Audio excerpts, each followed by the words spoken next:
Well, that was fucking intense.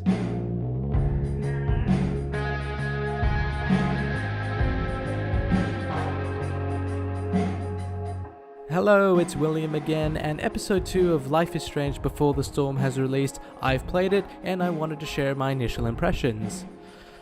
Holy fuck. Just like with episode 1, this will be my honest, full impressions, and a full analysis video will come out soonish, but more than likely later-ish.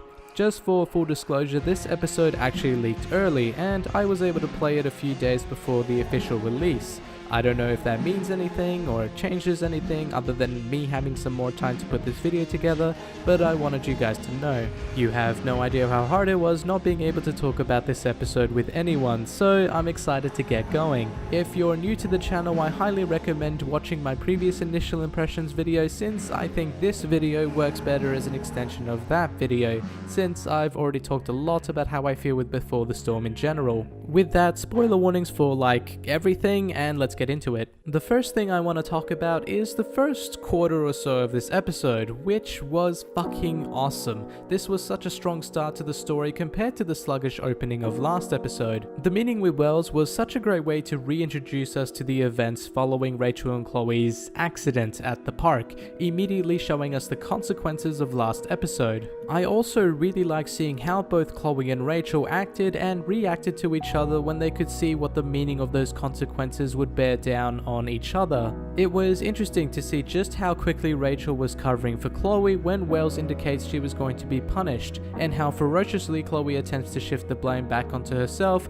when Rachel's part in the Tempest is jeopardized. It shows just how much these two are beginning to trust each other. I know these are more choice-orientated events and your experience may differ, but from what I experienced, I really enjoyed seeing this through. On the topic of Rachel, I really want to say that I kept her future misdeeds in my mind when playing through this episode, just as I tried with the first one. And just like the first one, that kind of all fell apart. A lot of developments happened between Chloe and Rachel, and I'll talk all about that soon, but let's just say I felt a lot of feelings. To finish off my point on the first 30 minutes of this episode, it was just really fucking good. The confrontation between Chloe, David and Joyce was, I think, a big moment for Chloe, and I think adds to the ever-growing list of why she's getting so attached to Rachel. Everything that was a foundation in her life is changing, and change never brings anything good. Her mother is changing her stance and taking David's side, and David is changing his tune. No more hiding, you're going to listen to what I have to say. Then there was that bathroom scene.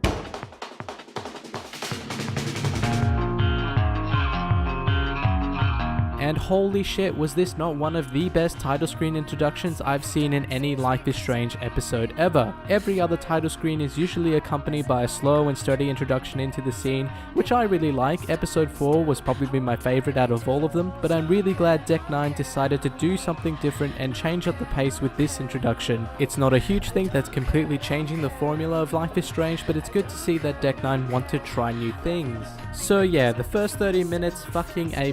So much was happening so fast that it was a very nice change of pace for a Life is Strange game. That is, until you get to the junkyard scene, and then things started slowing way down. So down, in fact, that I think it was all of a sudden a bit too slow. I've never really had a problem with the pacing in games like Life is Strange, or any games for that matter. It's something that's never really bothered me to the extent that I've had to point it out, until I got to this junkyard scene. I think the reason I was bothered by the pacing in this scene was a combination of things. The fact that you had to go out twice into the junkyard to find things to add to Chloe's car was a bit of a pain, and if you're like me, you probably already investigated everything there is to look at in the junkyard before returning the battery. So being forced to go out again and find things that you've already looked at and suspected were going to end up in the car anyway kind of felt like it was pushing the length of the chapter and in the end the episode, rather than adding anything substantial to that scene. Another reason could be the fact that we did just come from the great high-paced scenes I talked about earlier, and returning to a much slower paced segment, even by Life is Strange standards of slow, felt a bit strange and out of place. Anyway, the junkyard is the only real time I've had an issue with pacing. One last thing I'll mention is that right after I had finished the episode, I couldn't believe how long it was. This was probably one of the longest episodes of Life is Strange ever, and I mean that in the way of taking your time to investigate everything. The first time I played the first episode, I took as much time as I could to explore everything and find every little detail, just as I did with the previous episodes in Season 1, and I think I can safely say that this was a way longer and meatier episode than any of those. However, I never felt that that was a bad thing. I constantly found myself being a bit worried and thinking, oh shit, is this the end? I want more. And then the game would give me more, and that was pretty awesome. I also never felt that the game was dragging its feet with the length. It was always surprising me, always keeping me on my toes and leaving me in anticipation as to what happens next, scene after scene. All my previous praise to episode 1, the writing, the dialogue, the characters, and the story all stay true to this episode, and in fact, I think if I were to rate it now, I would put it above the first episode, and maybe even above episodes in Season 1. It's still too early for this ranking to be accurate, but it's accurate to how I feel at the moment. I think Deck 9 have done a great job to expand not only on what Donut has created, but they themselves have started, and a great job at keeping this consistent quality and care throughout this episode. It shows in every single scene that these guys care deeply about this story, these characters, and this game. Something that really stood out to me in this episode is just how many surprises there were. I felt like we were constantly learning new things about Blackwell, Arcadia Bay, Rachel, other side characters, Chloe, and of course the story twists and turns throughout. Totally didn't see that coming. The really cool surprises involved finally meeting a number of new people we've either heard of before or only just witnessed from a distance, such as Damon Merrick.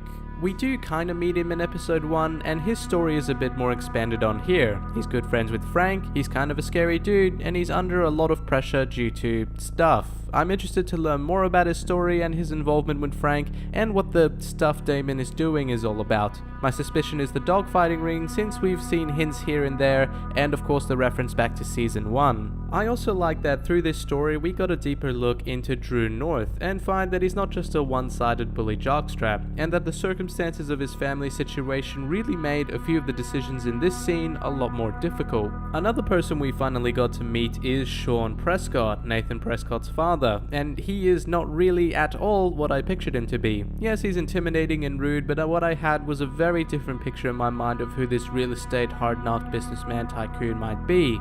I'm not disappointed by what we got, and I don't know what I'm complaining about at this point. It's weird, I'll cover it in my analysis video. Anyway, we see him being his intimidating self with his son Nathan, stressing him out not to embarrass the Prescott name. Not completely surprising considering what we do know of him. I made a big deal in my episode 1 analysis video of whether Sean is forcing Nathan to be in the football team rather than in drama, but it looks like it's the other way around. It seems to be that his father has forced Nathan to do the drama production, which obviously Nathan doesn't want to do, and can tell what's going to happen the moment he goes on stage. I think it's that fear of what will happen to him that his father doesn't want to see. We also see some further developments happen between Nathan and Samantha, which brings up a lot of questions when you think about what happens in Nathan's future. But considering we still have a lot to talk about, I'll save it for my analysis video. We also got to meet Rachel's parents, all of Rachel's parents, apparently. First off, the whole premise of Chloe meeting Rachel's parents and having dinner with them straight after a little passionate moment was definitely a very accurate kind of awkward, believe me. You can tell Chloe doesn't feel like she belongs there, and despite her attempts doesn't really know how to interact with them. And I don't blame her, these people were fucking weird. While we don't have a district attorney of sorts where I'm from, we certainly have a lot of elected officials. And I can confidently say that James shares a lot of characteristics with them. They're just really weird people trying to pose as real human beings. I think just James cheating is not the only reason why Rachel was so angry and wants to leave.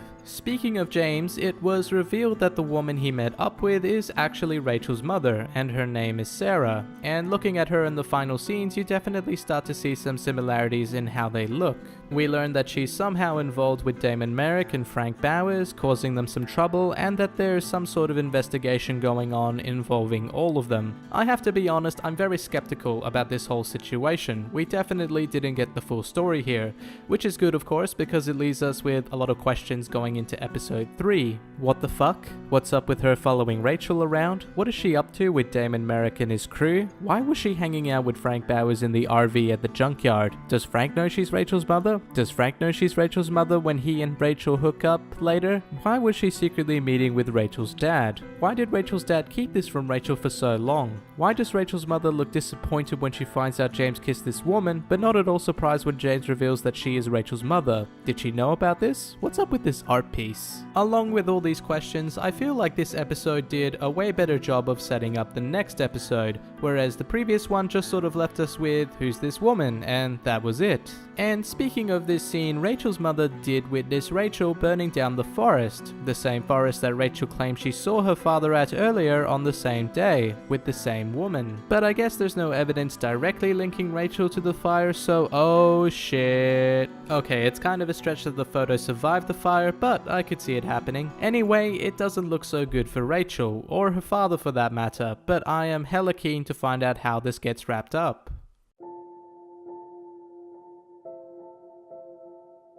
To finish off, I want to talk about Rachel and Chloe, but before I do, I think it's important to just lay out exactly how I view their relationship, since I think that itself influences a lot about why I like Before the Storm. My favorite parts of this episode are my favorite because of how I interpret their relationship. I do view Rachel and Chloe being more than just friends. It's how I saw them in season 1, and that feeling just sort of happened naturally as I played Before the Storm. There's a lot to talk about just here, so I'll expand on it in my analysis video, but for now, let's just get into it. Just like in episode 1, I especially enjoyed every single moment these two spent with each other. There was one scene where their conversation felt a little disjointed, but for the most part I felt they were honest and real. If you asked me what my favorite part in this episode was, I couldn't give you any single one answer. Yes, there is that magical, time-stopping kiss, or the really romantic scene at the Tempest, with Rachel going off script to profess and make a promise to Chloe, or even just the little moments, like the little looks they give each other, the flirty comments, or those little caresses they give. It's all these moments combined that I think create something truly special. This human, emotional tale of discovery you really could call beautiful, and that is, I think, one of Deck 9's greatest achievements with Before the Storm. I see these moments as more than just Deck 9 trying to make this cute or appease the fans. The kiss wasn't just ooh lesbians, it was Chloe finally taking a risk on a person that means so much to her. Those little moments between each other capture those stomach butterfly feelings of a first crush. And the Tempest play, not your average everyday way to have a sincere moment with someone, but it was still just as special. So come with me. Is that not in thy power? Spirit, take my hands, most faithful friend. For but a little longer, I beseech.